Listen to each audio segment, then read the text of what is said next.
Good afternoon, and thank you for joining us for our newest edition of Water with Your Lunch webinar here at the Colorado River District. I'm going to give it just a couple of minutes to let folks continue rolling in, and then we'll get started here in about 60 seconds, but thank you for being here with us.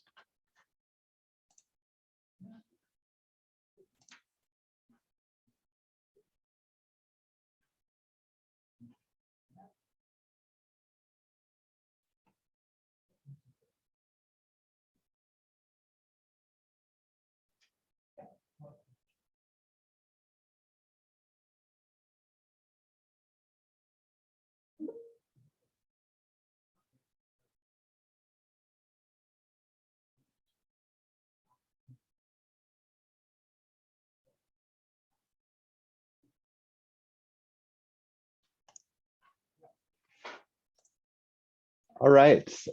Thank you again to everybody that's with us. I can see that we've got a good group of folks from the Western Slope and other parts of the state as well here for today's Water with Your Lunch presentation by the Colorado River District.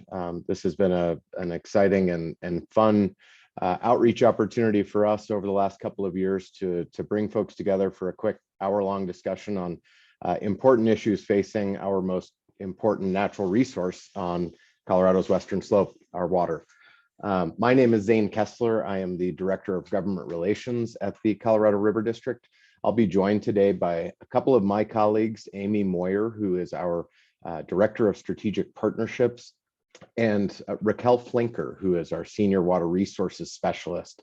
We're also going to have a special guest, Nate Pearson, who's a recovery officer with the Colorado Department of Natural Resources, give us a bit of his perspective about federal infrastructure investments and specifically the Bipartisan Infrastructure Law and the opportunities that came out of that law from the state's perspective. So with that being said, I'm going to just dive into a quick introduction and then I'll pass it over to the experts to do a deeper dive. But the Bipartisan Infrastructure Law, which is also known as the Infrastructure Investment and Jobs Act, was passed by Congress and signed into law on November 15th of 2021. This once in a generation investment in our nation's infrastructure and specifically Western water infrastructure has got the attention of a number of folks in the Colorado River Basin. Assistant Secretary for Water and Science, Tanya Trujillo, accurately described the infrastructure package as the largest investment of resilience of physical and natural systems in American history. And it is, in fact, the largest single investment in our water infrastructure in our nation's history. And so that presents not only challenges that some of my colleagues will talk to you about, but it presents an incredible opportunity for those of us on Colorado's Western Slope to try and get out there and collaborate and put some projects together to try and bring some of these federal dollars to the Western Slope. I can tell you from past experience of watching stimulus package investments and other things that I can tell you pretty clearly that if we in Colorado don't start applying and coming together to build projects and put together successful applications for these dollars, they're going to go to California and Utah and other states in the basin. So it really is a unique opportunity for us to come together and apply for this. So that said, the Bipartisan Infrastructure Law provides a total of $8.3 billion under Title IX, which is the Western Water Infrastructure title, to the Bureau of Reclamation for 12 programs and activities that it authorized. The Bureau's original spending plan, which was presented to Congress in January of this year, outlined a blueprint for how reclamation is investing in communities to address drought across the West, as well as targeted investments in the extraordinary maintenance needs facing our infrastructure. On the screen here, you can see that a few of the key pillars that we're focused on here on the West Slope, and those are the Bureau of Reclamation, the Environmental Protection Agency's water investments, the Natural Resource Conservation Service under the U.S. Department of Agriculture, and the U.S. Forest Service, which also has a number of key investments to make in our watersheds, our forested lands here on the Western Slope. So with that, why don't I turn it to Amy, and she can do a little bit of a deeper dive into these pillars and then take us into the program from there. Thanks, Zane.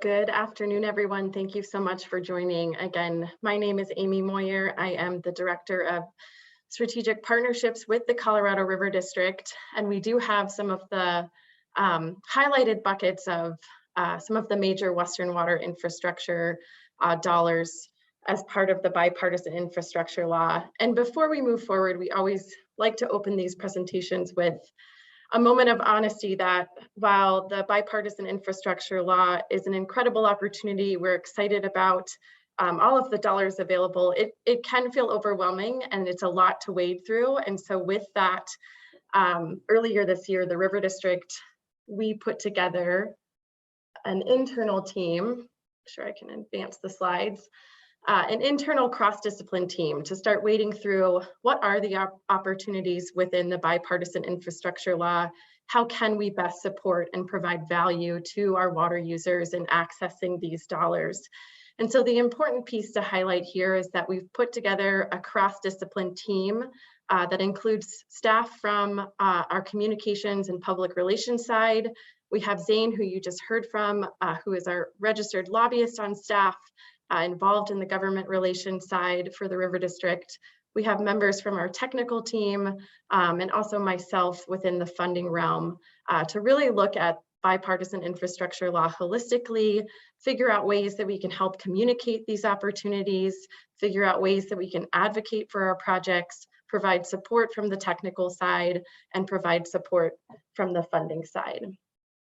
And so we've prioritized our focus areas for our internal group at the River District, summarized in 3 areas.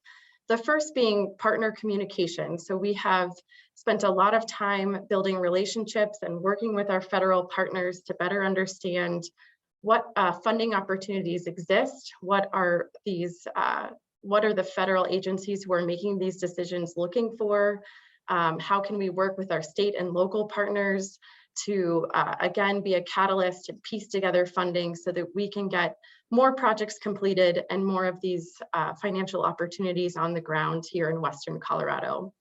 The second area is understanding local priorities. So we've been sitting down with our water users to understand what are your top 5 projects that you need to get done, or how do we look at your systems holistically, and how do we play matchmaker for some of the federal opportunities that are available now and across the next 5 years as the Bipartisan Infrastructure Law is working through implementation.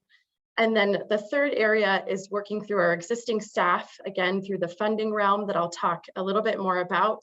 We have our technical team that's available to our water users to provide advice and support our projects in moving forward.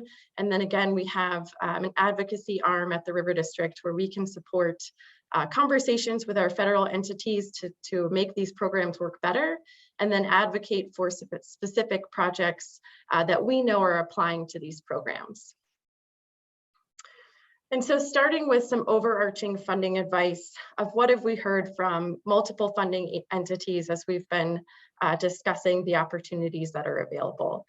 And the first piece of advice is in the multi-benefit project realm of building project coalitions early, thinking about multiple partners, thinking about letters of support. How do these projects span multiple water user sectors? How can we bring together multiple entities on the local front to make these projects more compelling? And then also to focus on project benefits. So we want to see well-designed projects. We know the federal agencies want to see feasible projects, but what they're also looking for are real clear understanding of the project benefits. What are these projects going to do to the overall watershed, and how do they improve our systems as a whole? Environmental groundwork is a big piece of the funding considerations of, with federal dollars, all of these projects will go through a level of environmental review through the NEPA process, so National Environmental Policy Act. So thinking about those red flag areas of the environmental impacts of these projects is a consideration going forward at the beginning of your project. And then all of these projects will fall under BABA, so the Build America, Buy America Act. And we've been putting links in the chat. We'll link some guidance from the federal government, the OMB, on how these projects are expected to be sourced to abide by the Build America, Buy America Act. And one area that we'll talk about frequently in this webinar is early stage planning is important. What we've heard from our federal partners is the farther along these projects are in preliminary design, and the farther along they are in developing feasibility level cost estimates, the more competitive our projects will be when they enter into these competitive federal grant applications.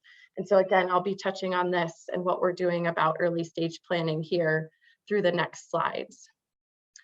So we've built this schematic here to just note and acknowledge that getting projects from ideas to actions takes multiple steps, and it's a long process to move from building these project coalitions, developing these funding strategies, and moving through early stage design and planning to even get to moving dirt and putting these projects in the ground. And a lot of funding opportunities want to come in the later stages, which provides a gap in how do we accomplish steps 1 through 4 to support when these projects and when these federal dollars might kick in to support these projects.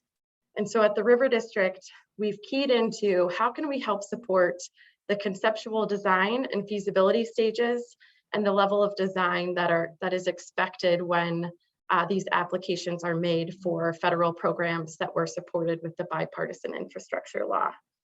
We've noted that these conceptual design, feasibility level costs are critical components to being competitive and successful for federal funding.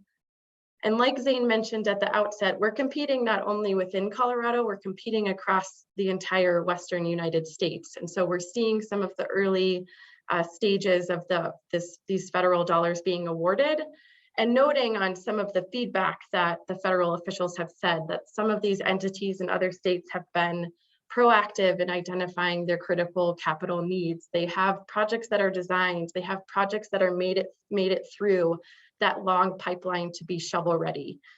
And so we're working on how can we best support our water users in getting to that stage.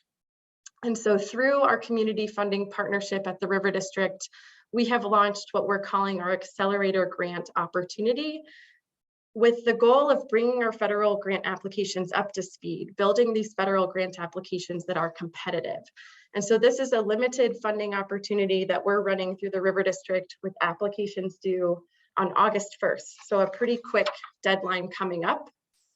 So again, these accelerator grants are intended to support the early stage planning needed to build competitive federal funding applications. And so with the accelerator grants, we're willing to fund some of the grant writing, the feasibility, the design, this preliminary environmental review, allowing our projects to have a really strong benefits analysis to be competitive for these funding opportunities and to have sound engineering to move these projects forward.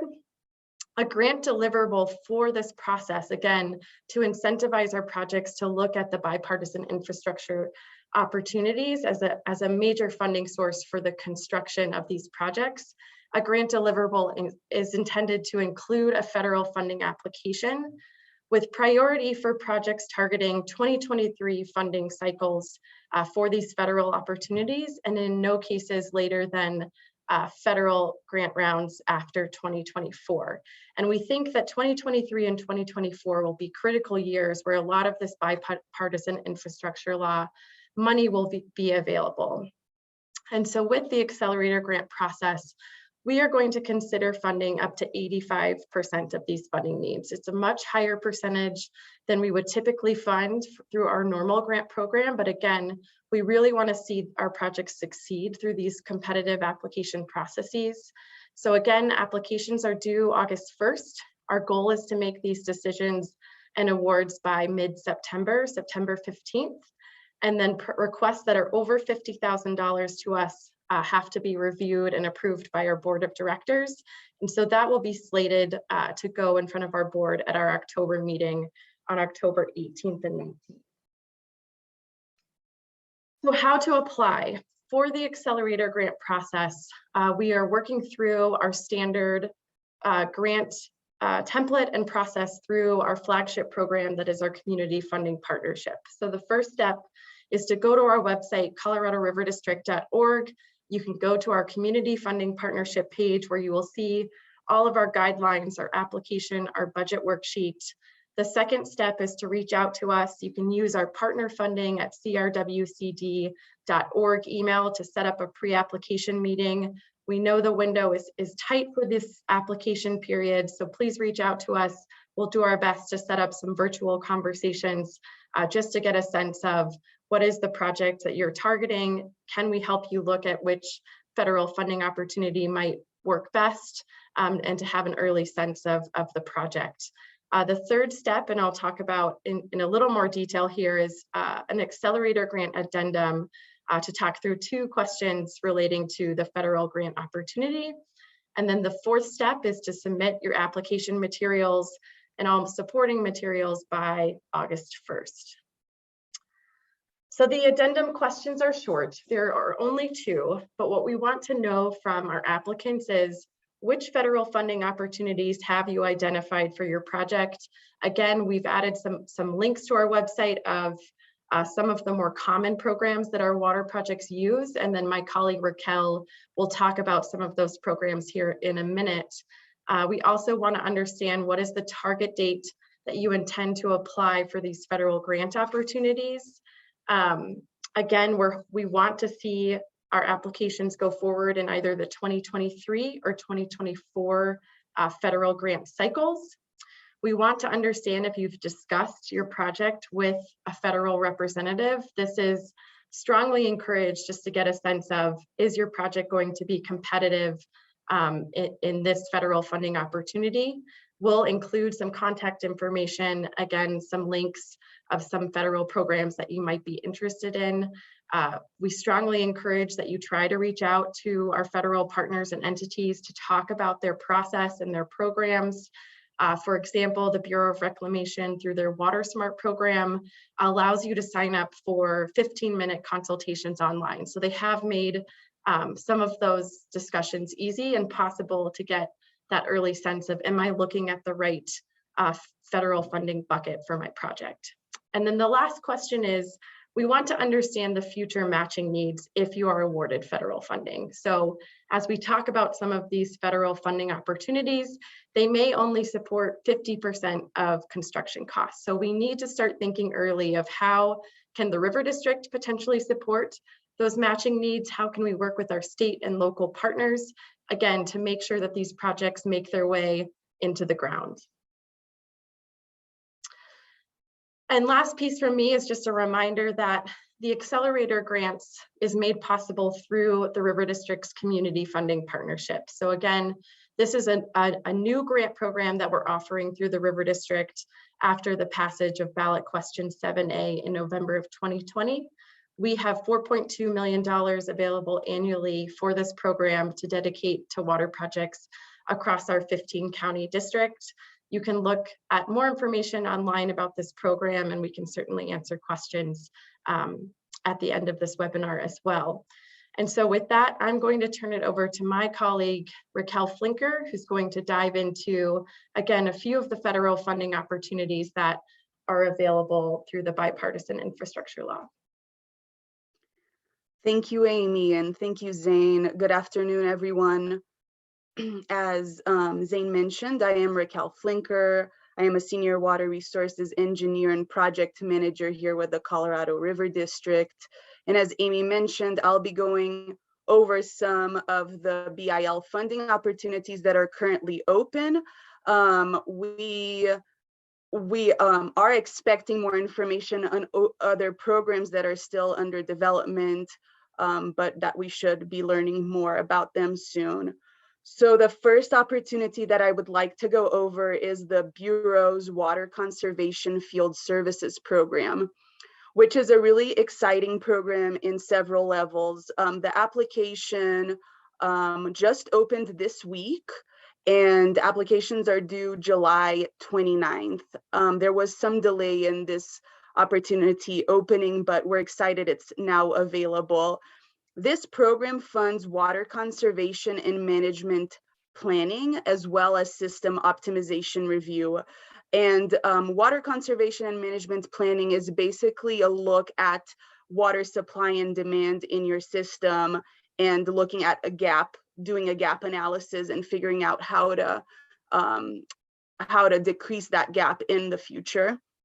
And system optimization review is a look at the whole water delivery system, finding ways to improve its efficiency and its operation and management. I would like to emphasize that any entity with a water or power delivery authority can apply for this program. So if you are delivering irrigation water or potable water, if you're a municipal water supplier, or a private irrigation canal, you can apply for this opportunity. There's up to $100,000 per project. And this actually has gone significantly up. Until last year, the Bureau would only fund $25,000 per project. There is a 50% match requirement.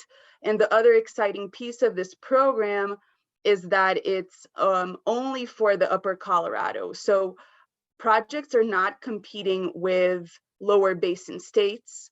In the last 4 years, all projects that have applied for this funding have gotten it. So it is a pretty exciting program. The next program I would like to dive a little bit into is the Bureau's WaterSmart. Let's see, there you go. The WaterSmart program is interesting that there are many sub buckets within the WaterSmart grant. So there are a total of 12 sub buckets.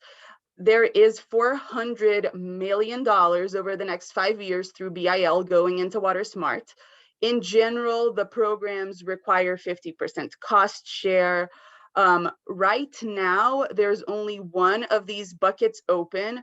It's the Water and Energy Efficiency Grant. Applications are also due end of July. And this bucket is focused on improving water and energy efficiency in systems. There is up to $5 million available per project, and the cost share is 50%. There is another bucket that is coming up, the Environmental Water Resources Projects. That should open end of the summer. It is a relatively new funding opportunity. It covers up to 75% of project costs.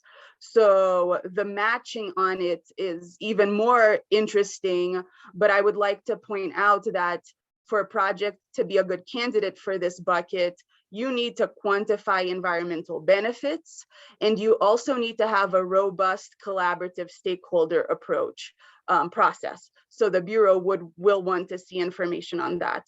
The other interesting opportunity that is also brand new and is under development is the small surface water and groundwater storage projects. That will fund up to 25% of project costs for storage between 2,000 and 30,000 acre feet. For you to qualify for this, you do need to complete a feasibility study. If you want to run for fiscal year 2023 funds, you need to submit a feasibility study by October of this year to the Bureau. So I would highly encourage you to reach out to your local Bureau contact, and we can help find out who that person is. We also have heard a lot about encouraging folks to create an account on sim.gov. The way the Bureau gives you a number has changed in the recent past. And so the sooner you can sign up on sim.gov, that process is not, fast or super fast. So you do want to do that before you apply for a grant on grants.gov. So look into that ahead of time. Moving on to the next opportunity, it's also a Bureau opportunity. the aging infrastructure.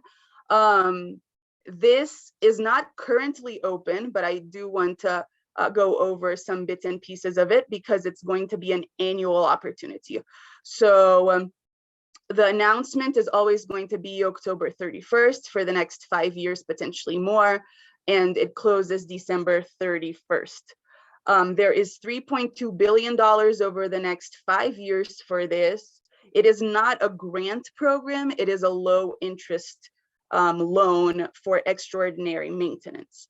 But on that note, there is an emergency extraordinary maintenance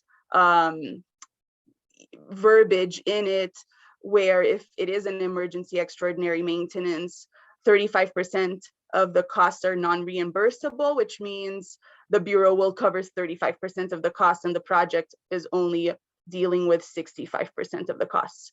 You do need accurate cost estimates to increase chances of securing those funds, and your project needs to be listed on the Bureau's major rehabilitation and replacement database. So that means that this opportunity really is for federal projects only. And if you are a federal project and you have a project in mind and for whatever reason it's not in this database, the first thing to do is work with the Bureau so that that is added to their database. The next opportunity that is out there is NRCS's PL 566, which is their watershed program. This is interesting. So I didn't highlight, but the water smart opportunities require design of at least 30% for you to apply under those programs. PL 566 can cover many different stages of a project, and it is it's a very interesting program if you have a larger area where you want to analyze multiple projects within that area. So the first thing that you do under PL 566, or one of the first things you have to go through, is a watershed plan environmental assessment of the area where projects are identified and prioritized. That whole process, planning process under PL 566 can take a while. So let's say 1 year minimum, probably average 1.5 to 2 years. So it adds some time concerns potentially depending on what you're trying to accomplish. But it can fund several stages of a project. It is the funds from BIL that are going into PL 566 are first come, first serve.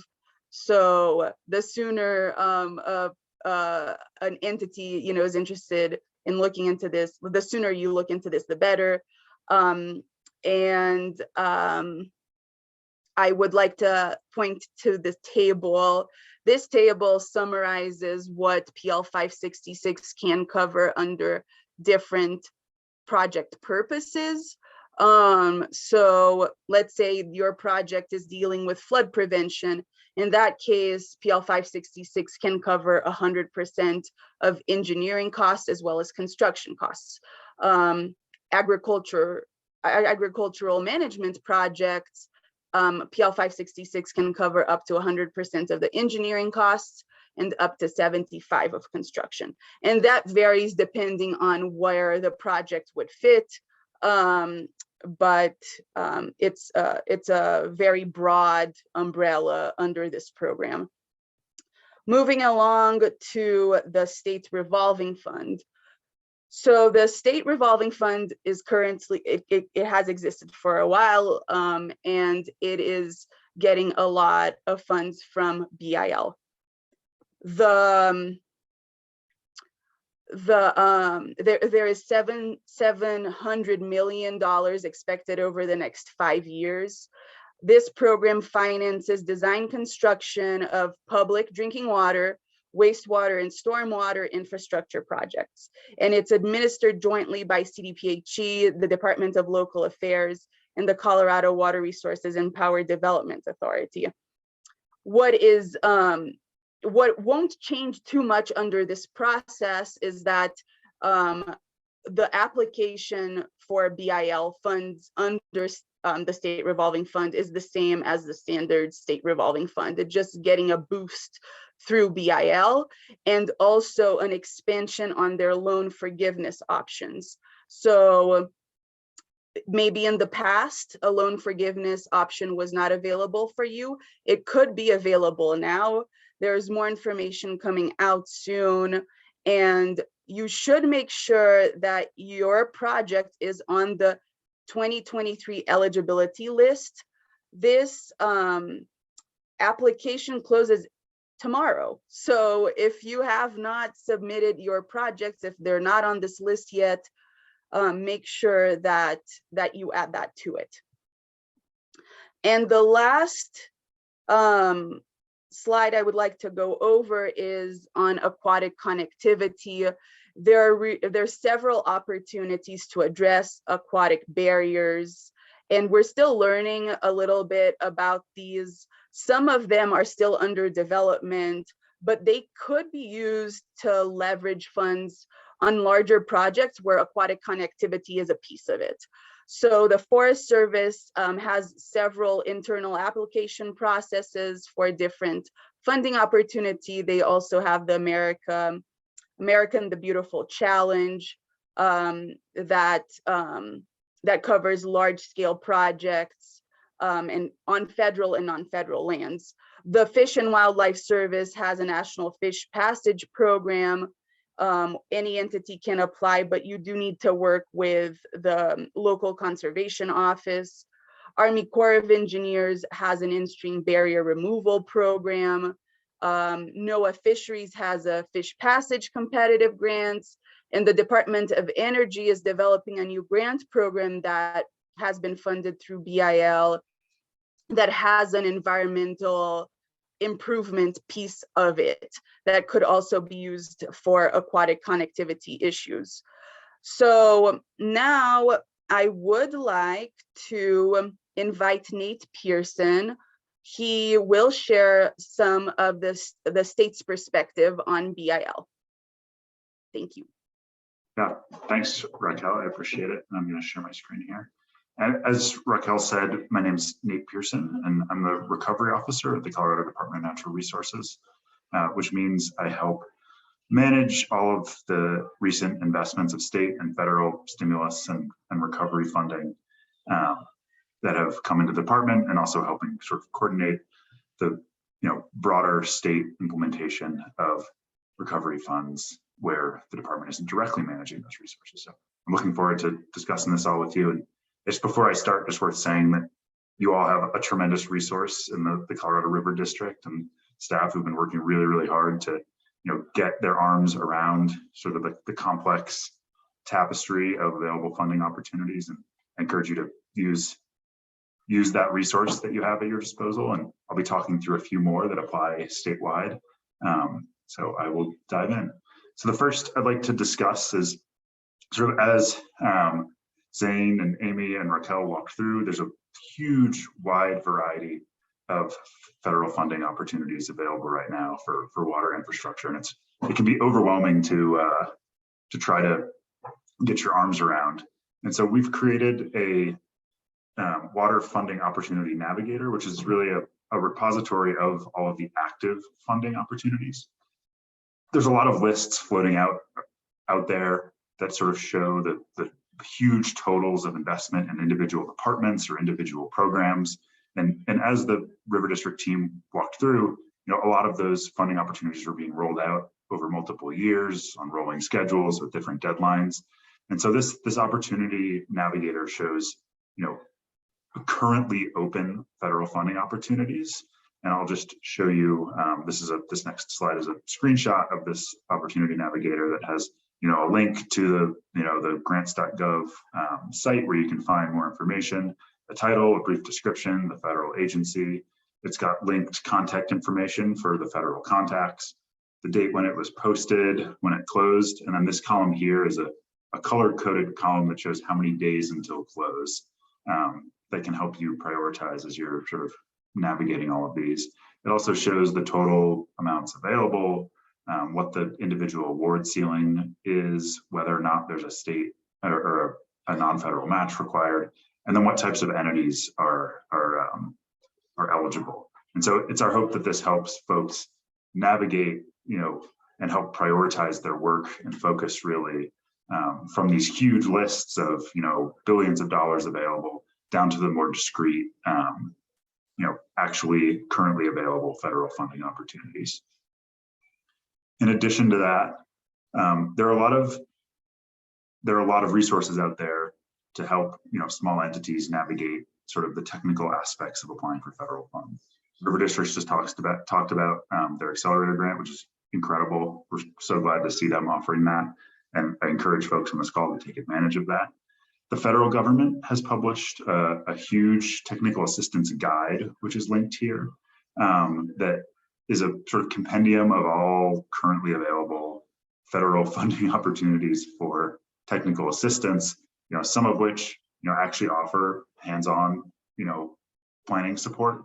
Most of them are sort of guides on process and how to navigate the federal process that you can sort of read through at your own leisure. And then as folks from the River District mentioned, there are also a lot of, federal resources out there sort of laying out their spending plans over time, and encourage you to navigate that too and sort of plan for the future. If there's a funding opportunity that'll come online in a year, now is the time to start planning for that. In addition to those federal technical assistance opportunities, the Department of Natural Resources this past legislative session advocated for and received $5 million to help local governments and other entities, including NGOs, bridge the capacity gap to draw down federal funds. As we have been out around the state talking about, these federal funds, the biggest gap that we've seen between, the availability of funds and our ability to go get them is really the capacity of all of our entities across the state to do so. And so this $5 million is divided in the bill in sort of two equal tranches of $2.5 million and sort of provides two pathways for entities to apply for. The first would be sort of a direct cash grant that an entity would be allowed to use to hire a contractor or a term limited staff person to help support that work sort of internally. And then the second $2.5 million, the Colorado Water Conservation Board will use to hire a contractor that will serve as sort of a centralized subject matter expert, and we can loan their time to entities working on projects, again, to offer that direct technical assistance. We expect that that draft program guidance would go before the Water Conservation Board during their July meeting, and we'd likely launch, if all goes to plan, a funding opportunity sometime later this year. So keep an eye out for that. We'd certainly pump information out through all our channels as that funding actually becomes available. But encourage folks to take advantage of it, and especially small communities, disadvantaged communities that may not have previously benefited from the availability of federal funds or even state funds. We're really trying to target those small organizations that may not be able to seize on anything if not for this additional support. In addition to the offer for technical assistance, the state has also set aside $80 million to help both state agencies and local governments and tribes secure matching funds for these federal funding opportunities. As the River District team talked through, most federal funding opportunities require a non-federal match, sometimes 50%, sometimes 25%. It depends on the program. So Senate Bill 215, this past legislative session, set aside $80 million in the governor's office to assist state agencies, tribes, and local governments with these matching fund needs. The governor's office is currently working on a process for that application for both state agencies and local governments. So keep an eye out for that. We'll certainly try to pump information out as we are able to. The bill specifically calls out water, environmental, and resiliency programs as the types of projects that are desired to be matched. And so it's really our hope that local governments and of course state agencies avail themselves of that available funding. With that, I will pass it back to the River District and happy to answer any questions. It looks like the chat has gotten larger since I started talking, so I'll sort through that and see if there are any questions I can answer. But thanks for the opportunity to talk with everyone. Thanks, Nate. That was super helpful. And yes, we did get a lot of requests for a copy of your presentation and some of the links that were hyperlinked within there. We did get a link to the Google Doc, the funding opportunity navigator in the chat, so folks have access to that. But we will also get a copy of Nate's presentation and make sure that attendees get that from us, and maybe it'll be posted on our website, but we'll make sure you know where that is and how you can access that. We'll also send out contact information for each of us on the call today to attendees. If you have questions for myself, for Amy, Raquel, or Nate, we'd be happy to have a conversation with you or the entities you represent. So with that, I think we've got a handful of questions in the Q&A that maybe we can just jump right into. One that I saw that I did answer within the Q&A directly, but one that I thought maybe I'd toss to Amy Moyer, who oversees most of our community funding partnership program and the Accelerator grants, which are a component of that CFP program. Is there an identified range for minimum or maximum request amounts for those Accelerator grants that the River District has just unveiled?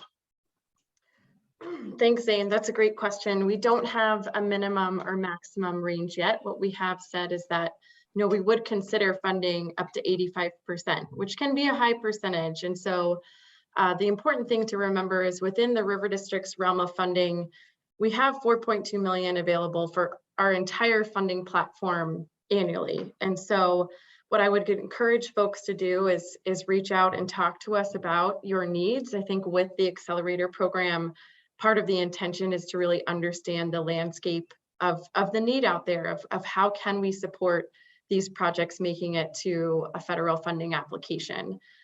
So with the River District's Accelerator grants, it'd be great to talk about what is that range of funding, what is the funding need out there for your specific project. The great thing is that Nate talked about there is additional funding for capacity through the state programs of $5 million that will be available through the Colorado Water Conservation Board. So there may be a way that our Accelerator grant program can work really nicely and in tandem with the state funding opportunities to really make some great progress on moving projects from this technical feasibility level to the stage it needs to go towards construction. Amy, while you've got the mic, I'm going to stay on that line of thinking. And a question we've got here is, if we apply for an Accelerator grant to do feasibility or similar planning work on a project, and it's determined the project cannot move forward, are there repercussions to the applicant for not submitting a federal grant applications?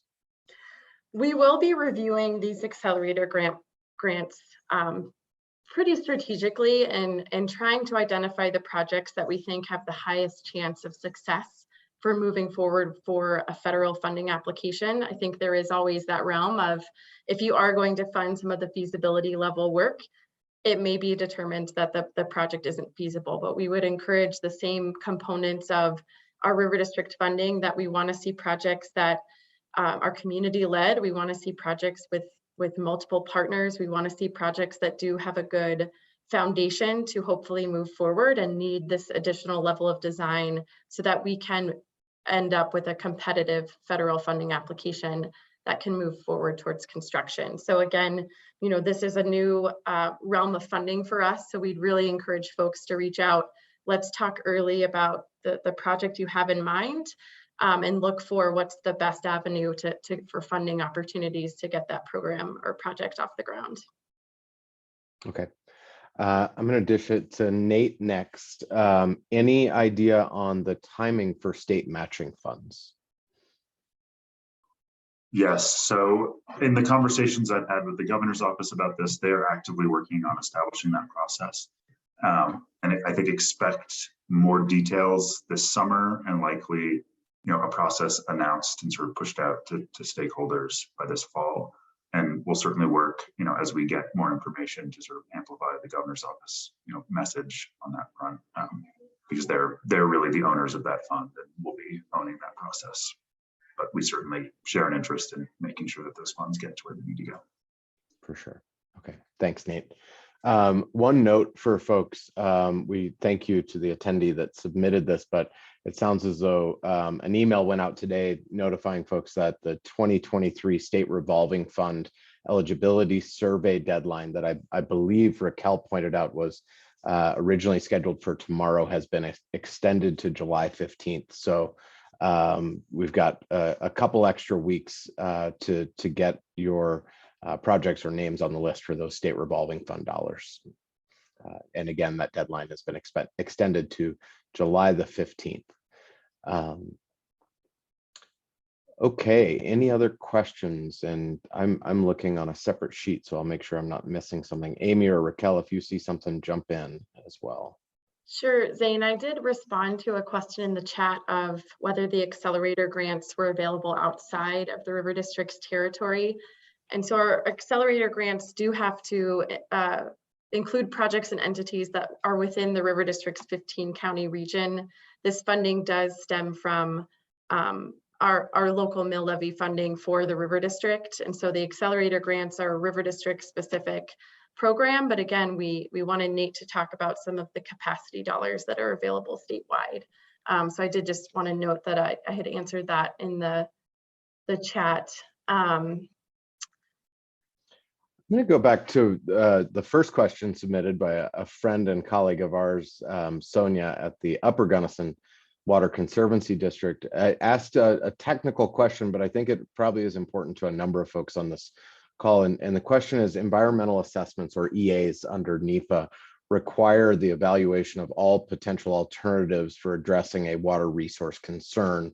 Asking specifically about River District funding, but Amy, if the River District provides funding, or will the River District provide funding to support these alternative analyses as part of the preliminary design and engineering costs associated with those accelerator grants? Thanks, Zane. I can touch on this first, and then Raquel may have some pieces to add here. So for the accelerator grants, I think the question to ask is, what is the level of environmental review that is required to apply for the specific federal funding opportunity? In some cases, an environmental assessment would come next, potentially, with the federal funding sources. So that would be a question to talk, Sonia, together with you about the federal opportunity that you're looking for. And if not the accelerator grants, again, we do have the River District's community funding partnership, which is broader, available to fund a broader scope of projects. So that is, an opportunity that we could think about, but I'll turn it over to Raquel, who may have more to add here. Thanks, Amy. Yeah, that's a good question. And we've had some conversations internally and with some external parties on this. In terms of Bureau funds, yes, NEPA is going to be required. And in the accelerator, we have that a preliminary environmental permitting can be funded through the accelerator, because that can help also in the process. And in terms of timing, the Water Smart program, from the application until you actually get those dollars, can take up to 1 year, or on average 1 year. And so we did think it was important to include the possibility for a preliminary environmental review. But we thought it maybe didn't make as much sense to include a robust environmental assessment process, because at times the Bureau covers that. They sometimes do it internally for projects.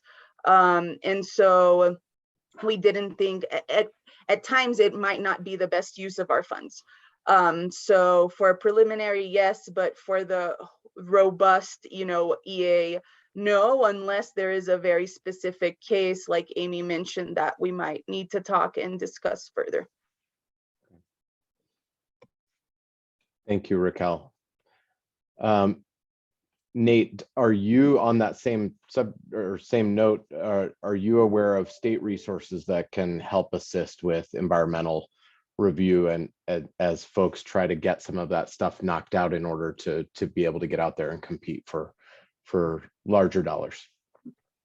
So I think we'll need to continue to evaluate that as we structure guidance for our state assistance grant program, but certainly recognize the need there. Got it. I've got a question that came in directly to me, and I think there's a reason it came directly to me, but related to non-financial assistance, and specifically, how can the River District help with regards to advocacy? And that's right in my neck of the woods. When Amy talked about the advocacy work that the River District can do on behalf of our constituents as they get out there and start to apply for some of these infrastructure dollars, know that the River District is here to assist. We obviously have many of these unique and targeted financial programs that can support your project, but we have a team of folks that serve in an advocacy capacity to represent and protect the water interests of our constituents on the Western Slope. So we've over the years developed relationships both on the technical side and on the political side with our agencies in Washington, D.C. And so when we talk about advocacy, it's kind of all of the above. We can assist technically, but we can also advocate directly to folks within the Bureau or within the EPA or whatever agency you may be applying to. Any other questions? I know we're getting close to the top of the hour. Eleanor Hassenbeck has submitted one. I'll just read it through for folks. Many of the kind of funded projects that benefit Colorado water users could also benefit downstream states, which in turn takes some of the pressure on Colorado's water users, takes off the pressure on Colorado's water users. If it's a whole big connected system, are there ways these opportunities can work across state borders to benefit the Colorado Basin at a larger scale? Amy or Raquel, do you guys want to take a stab at that first part of the question?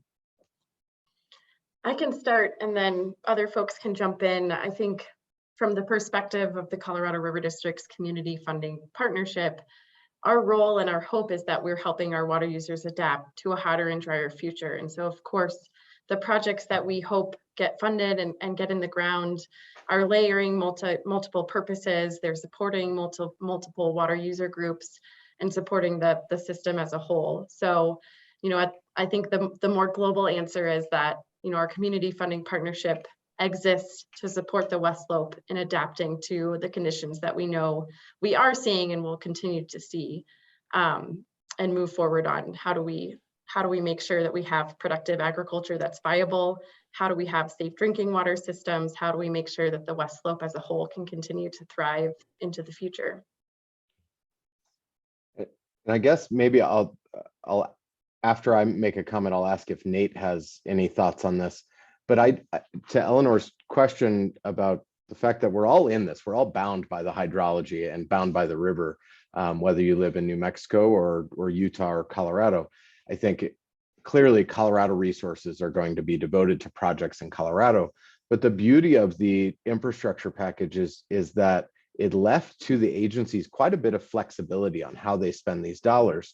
So if the states of New Mexico and Colorado, or Utah and New Mexico, or any collection of states came together with a project that clearly included eligible funding buckets for whether, say it's the Bureau, for example, I can see it within the realm of possibilities where one application could be submitted by multiple entities to the Bureau and really try to fund a big connected system project. But clearly that would take a lot of time and resources on the front end, the planning and the organization side. Yeah, Zane, I agree with that. And I would just add that currently, she asks, do you see this happening right now? I would say in general, no, because the funding opportunities, let's say, are in a smaller scale where it makes more sense for like individual projects to apply when there are benefits in their system. But I do agree with Zane. I think there is an opportunity for larger scale projects if it makes sense, if it meets multiple goals. Yeah, I think Zane and Raquel are spot on. You know, I think a lot of federal agencies would welcome, you know, collaboration among multiple states to submit projects. And there's a couple of specific examples that come to mind. The first is, I think there's a $300 million allocation in the Bipartisan Infrastructure Law for implementation of the Colorado River Drought Contingency Plan. And it's expected that will be essentially, you know, implemented in partnership with other states. And then as far as competitive grants that are out there, there's created in the Bipartisan Infrastructure Law a new large-scale water recycling and reuse grant program that's intended to fund projects where the total project cost is greater than $500 million. And I think that particular program probably lends itself to multi-state efforts. So those are— Thanks, Nate. Yeah. Back to some of the CFP opportunities and the funding that is available through the River District. We've got two questions that I'll probably direct at Amy, but Raquel, chime in if you've got thoughts. The question is that they've been advised that the River District limits their funding to larger municipal projects to 10% of total projects costs. Is this correct? And if so, what does CRD consider a larger municipal project? Sure, that's a great question. We have seen municipal projects come through our door that, you know, these are largely very expensive projects to support our drinking water infrastructure, which is incredibly needed and important in our district. But it comes down to, at the River District, we have $4.2 million annually to dedicate to our projects across our 15 counties. And so when we look at municipal drinking water projects and look at how do we meet our equity targets of wanting to use our dollars and equitably across our 15 counties and across our categories, we have had a marker of for municipal projects through our regular community funding partnership of funding about 10% of those costs, simply because we have to look at the amount of funding that we have available from the River District. And so I didn't get into the community funding partnership in a lot of detail, but one of the main roles of that program is to act as a catalyst program to help our projects be more competitive for whether it's federal funding, state funding, all levels of funding. And so really for the larger municipal projects, and we don't have a set definition for that. Again, it really comes down to how much of the funding request does that eat into just our overall budget that we have for our program. Great. Thank you. I was gonna try to drop just the hyperlink for just the community funding partnership homepage, which is clearly visible on our website, coloradoriverdistrict.org. But if you'd like more information on CFP and you know, how that program came into being and what role it plays on Western Slope project funding, please check that out at coloradoriverdistrict.org.